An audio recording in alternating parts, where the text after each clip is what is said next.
gitna ng kalsada, ikay naglalakad, ako'y nasa likod ng puno at nagmamasid, para bang ako'y isang anino. Sunod ng sunod sa'yo.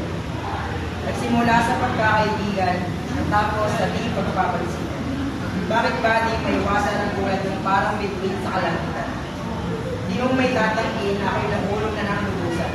Ako ba'y isang nangako naglalaro lang? Ito ba'y natatakot sa aking katanginan? O baka ikay takot na naiwan? Ako'y parang tangang mahabol sa tulad mo parang tulisan. Sa sobrang bilis mo, ikay lumisan. Di may tatangkin na ikay parang ikay kong tinitigan. Bakit ba'y sa tuwing ako'y malapit para mamasa arawan? Kasi ako'y pinagpapawisan.